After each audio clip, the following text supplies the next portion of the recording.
تو پھر آپ دو کام کریں گے. ایک کام وہ ہے جس کو ہم سیلف کاؤنسلنگ کہیں گے کہ یہ آپ اپنے ساتھ اکیلے بیٹھ کے اس کو پڑھیے, دوبارہ پڑھیے, سے 12 پڑھیے.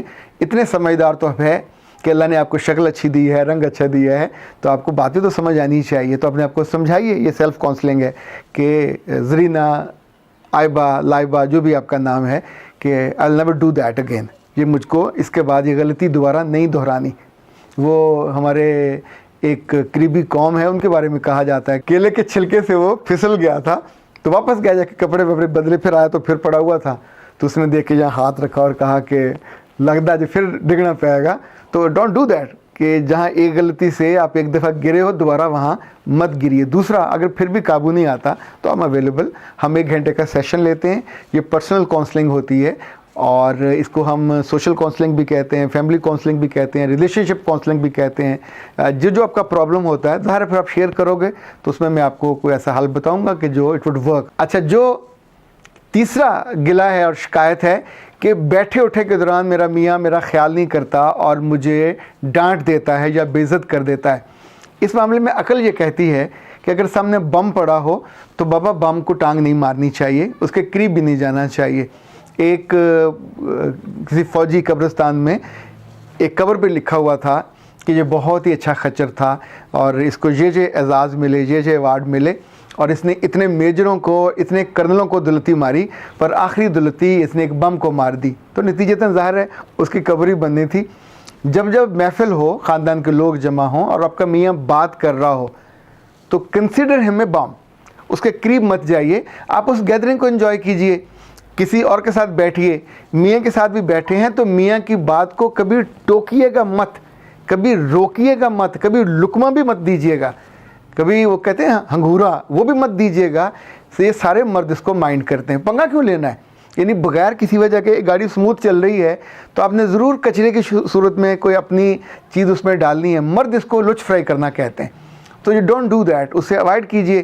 آپ اوائڈ کرو گے وہ کبھی کسی کے سامنے آپ کی بے عزتی نہیں کرے گا. چونکہ جب میاں کو اس کی بیوی بھری محفل میں روکتی ہے, ٹوکتی ہے یا لقمہ دیتی ہے, تو یہ مرد کی عزت, انا, غیرت سبھی کو ہٹ کرتی ہے, اور اسے سب کے سامنے اپنی مردانگی کو ثابت کرنے کے لیے پھر وہ شاؤٹ بھی کرے گا, ڈانٹے گا بھی, اور زیادہ کوئی ناراض ہوا, گھٹیا کام اس نے کرنا ہوا تو ایک آدھ جڑ بھی دے گا.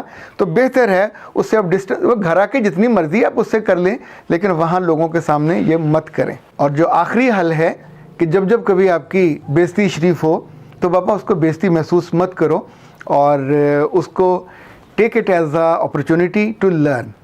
پیشنس اختیار کیجئے, پیشنس میں چپ ہو جائیں, چاہے اگر رونا پڑے تو رو لیجئے, اللہ سے دعا کیجئے اور اس کام سے رک جائیے. سو یاد رکھیے گا کہ یہ جب زندگی آپ کی خانگی شروع ہو جاتی ہے تو پھر نہ تو آپ کی ماں, نہ باپ, نہ کسی بہن بھائی کا کوئی مشورہ کارگر نہیں ہوتا.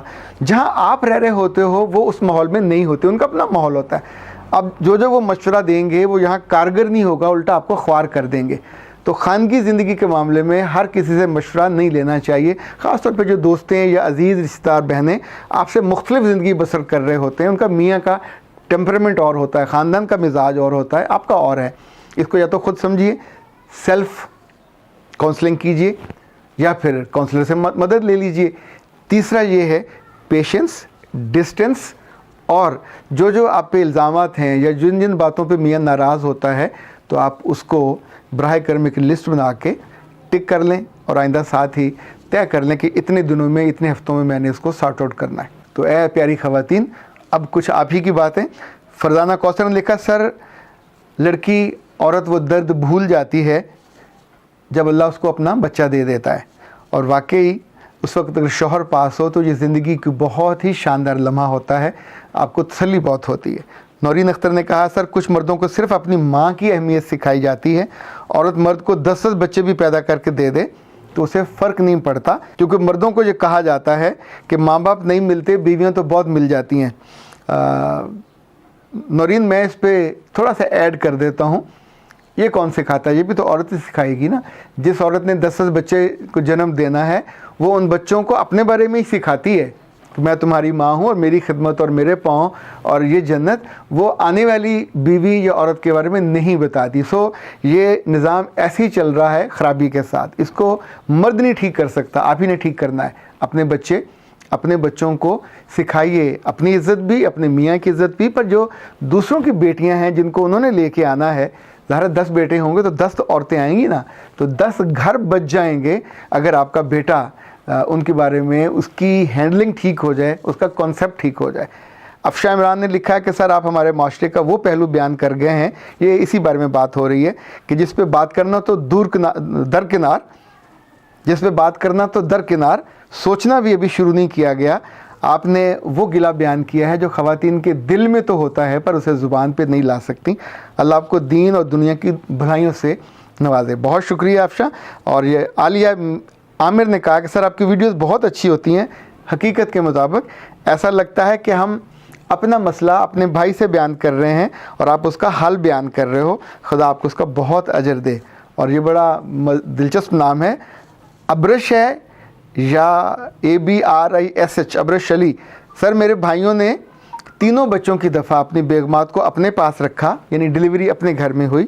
ہاں البتہ میرے تینوں بچے میری امی کے گھر پیدا ہوئے اور وارثوں کو صرف کال کی گئی کہ بچہ ہو گیا ہے، اور واپسی پہ ان کی مبارکباد کی کال بھی نہیں آئی. ابرش مجھے اس درد کا جس جملے میں آپ نے بیان کیا ہے اس کا احساس ہے، لیکن مجھے لگتا ہے کہ یہ غلطی انتخاب کے وقت ہوتی ہے، جب وہ اپنے گھر منتخب کیا آپ کے والدین نے. اگر ویلیوز ایک جیسی نہ ہوں، رشتوں کی قدر ایک جیسی نہ ہوں، ایک جگہ لالچی لوگ ہوں یا کنجوس اور خسیس لوگ ہوں، تو ظاہر ہے یہ تھوڑا سا خرچہ ہوتا ہے، 20,000 ہو، 50,000 ہو، لاکھ بھی ہو، لیکن جب آپ دوسرے کے اوپر ڈال دیتے ہیں تو دل بھی کٹ جاتا ہے اور وہ جو محبت ہے بیچ میں وہ بھی رخصت ہو جاتی ہے. یہ ایک عجیب سا دکانداری سی بن جاتی ہے کہ جب ٹھیک ہو جاؤ ہمارے پاس آ جانا، بیمار ہو جاؤ تو ماں باپ کے گھر چلے جائے. آپ سب کو اللہ بہت اچھی زندگیاں دے، اچھے رشتے دے جہاں یہ گلے بھی نہ ہوں اور شکوے بھی نہ ہوں. اختر عباس کو اجازت دیجیے. السلام علیکم ورحمۃ اللہ.